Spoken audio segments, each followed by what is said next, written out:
When you're a writer, here's one thing I know for sure. You are not in charge. You're not in charge of what comes through. And what wanted to come through was this children's book, and in particular, a children's picture book. Now, I was also very much aware that I'm not a children's book writer, or at least that's what I was telling myself then. Well, of course, now that I've written the book, I guess I am a children's picture book writer, right? Yeah. And I actually have more ideas kind of bubbling up now for other children's books. So anyway, as I was grappling with all of this, again, what was coming through was this picture, these images, and what was coming through loud and clear was this is a children's picture book. In fact, I remember calling one of my friends who is a very well-known writer in this particular genre. She writes for youth in the juvenile literature genre, if you will. And I asked for her advice, and I said, can you help me with this? And she said, oh, Gloria, this is so exciting. She said, just keep writing. Just keep writing. Whatever comes through, just keep writing it down. She said, write it down. Write it all down. And that's exactly what I did. Oh, that's great. Did you have to do any research for the book, or did you have everything you needed already to write Pass It On when you started at the beginning of the process? I wished I'd had everything. Yeah, right. I definitely needed to do research for the book. And I'm so grateful that I did, because I learned so much about my dad that I didn't know. So through my research, I actually found more of the heart, the essence of the story. I had the basic details, but there were some things that I just didn't know.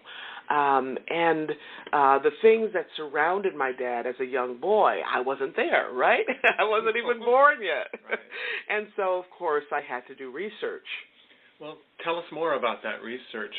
What did you do? What kinds of things did you discover? It sounds very intriguing. Yeah, well, one of the things I remember doing was talking with one of my aunts, and she was my father's oldest sister, and they were many years apart. She was quite older than he was, and so she would have first-hand memories of my dad as a small boy. And that research, that conversation, actually several conversations, I have taped archives of it, that research proved invaluable to me in writing the book. Now, of course, I spoke in great detail about my father with my mom. She was there and saw the story unfolding firsthand in terms of, my dad's relationship with Faulkner. And she knew him from the time that that they were in high school. Right. So she had other facts to fill in that I couldn't have known. My mom was able to provide details, not only about the story narrative, she also provided details to the book's illustrator about what Oxford, Mississippi was like and what the people might have looked like at that time. I spoke multiple times with people at the University of Mississippi, obtaining facts about the deans there and the professors that my father knew and, the people that he came in contact with. Wow, that is really interesting. Now, of course, I've seen the book, and it is beautiful. It is. It is a beautiful book. I love the cover image, and the interior images, of course, are breathtaking as well. So tell us a little bit about the illustrator and those beautiful illustrations that he created for Pass It On. Oh, yeah. So I love this part. Gerald Purnell is the illustrator for my book. Gerald is both an illustrator for children's picture books, and he's also a fine artist. And I really, really, really wanted to work with Gerald. I had seen several of his other books, award-winning picture books, and the most recent one I had read that he had illustrated was called A Home Run for Bunny, A Home Run for Bunny. Now, his illustrations in that book, boy, they just sent me through a roller coaster of emotions. They made me laugh and weep and just get so excited about the story of this wonderful young boy who wanted to play baseball, before there was even like the Negro Leagues, right? And it was just amazing how he brought that story to life. And so I became very excited about the possibility of working with Gerald to illustrate my book. He was such just a fantastic storyteller through his images, and for me, that was a very important factor.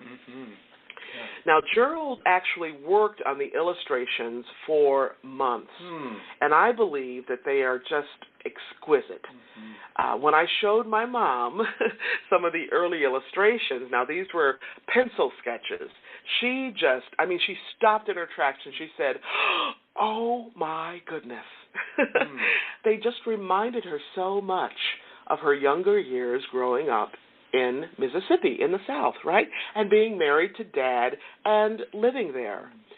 And when I showed her some of the color paintings that Gerald created, now these came after the sketches. He probably worked on those sketches maybe a year and a half, and the color paintings for another year and a half. Wow. I could just see how those paintings took my mom back in time. Now, I don't know exactly what was going through her mind, but I could see that she was being taken, from the chair in her family room where she was looking at the images, just going back in time. Now, she's at that age right now.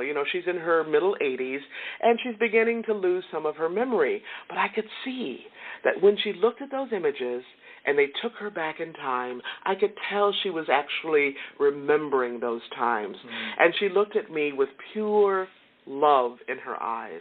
She was kind of teary, and I knew they were tears of joy, just tears of happiness and joy. I just recently, last week, was it just last week that I visited her, and she said, "Oh, yeah, that's right. Oh, yeah, that's right. That's how it was. Oh, yeah." Now, she's holding the real book in her hands right now, right, and saying these things. Now, the other thing I want to say about the illustrations is I remember showing them last year to a friend of mine from South America, and his name is Fabio. Now, I don't speak very much Spanish, and he doesn't speak much English, but I shared with him my heart. And so I showed him the illustrations for Pass It On. They were spread out on our dining room table because I wanted him to know that there was this, really deep heart connection from me to him and from him to me, right? And when he looked at the illustrations, he just looked at this spread of beautiful illustrations on the table, and he was just absolutely silent, right?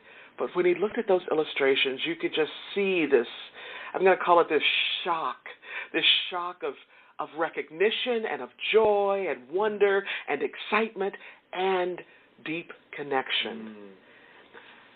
The reason I showed him those paintings is because when I visited his home in South America, there were many, many places that reminded me of my childhood, growing up in the rural South here in the United States. And the images in the book paint that picture quite vividly. And you could tell when Fabio looked at those pictures that there was this kind of other connection, this kind of soul connection. So again, from one heart to another, without really speaking each other's native language of the tongue, we actually spoke one another's language of the heart. And these illustrations were key to making that bridge and solidifying the bridge. Wow, that is really fascinating across continents. What do you hope children will take away from this book after they read it?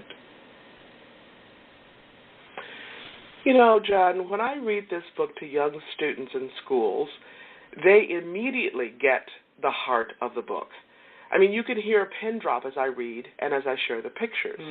And when I ask them, what are you taking away from this book, they say things like, there's no bullying in this book. I mean, wow.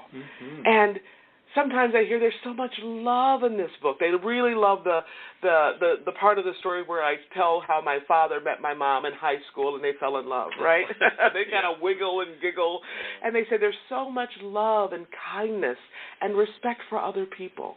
And I just love it because Students come up with discoveries about the book that many times I didn't even see myself, right? In other words, they find all kinds of lessons in the book. The teachers also point out lessons in the book for their students.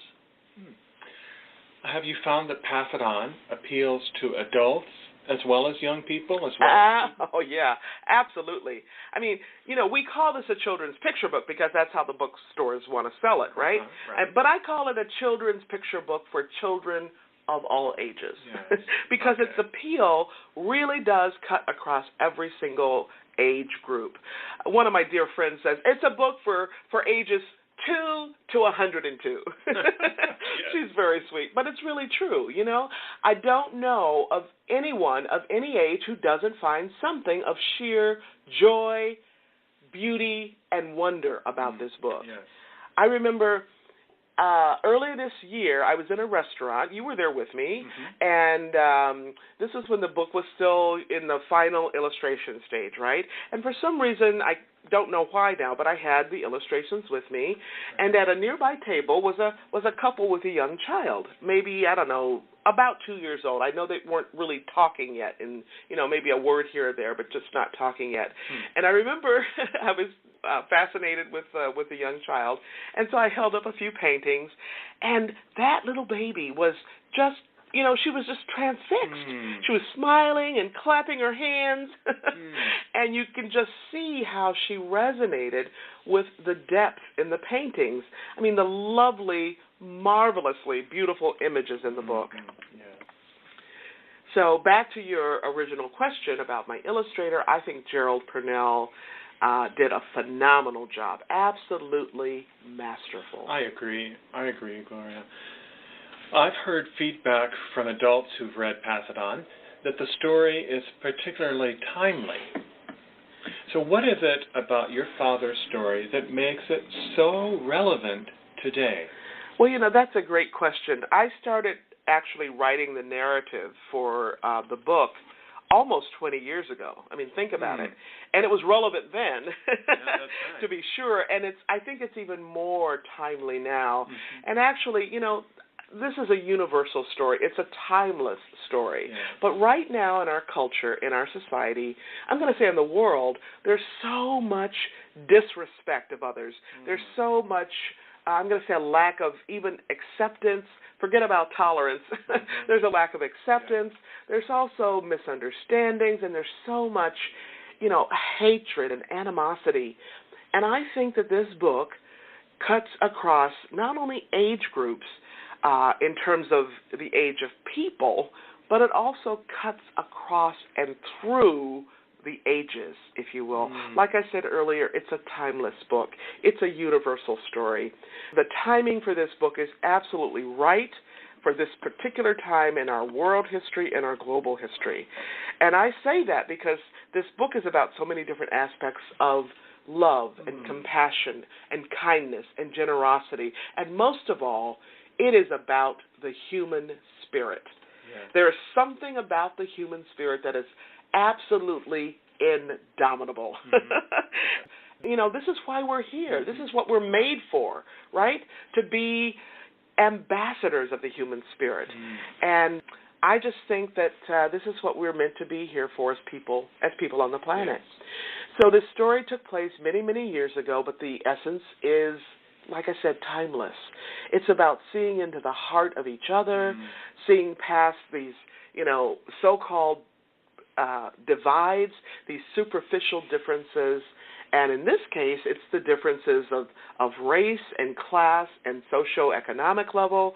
Pass It On is really about seeing into the wonders, the absolute wonders and mysteries of the human heart, and the incredible generosity of the human spirit to build bridges and to reach one another across those bridges to see our common, our shared humanity.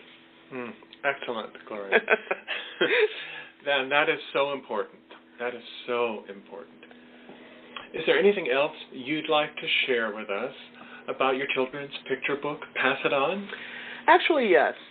Another key aspect of the book, Pass It On, is about the power, and I'm going to say the power and blessing of dreaming, okay? And it's not just about dreaming a little bit, okay? It's about dreaming big.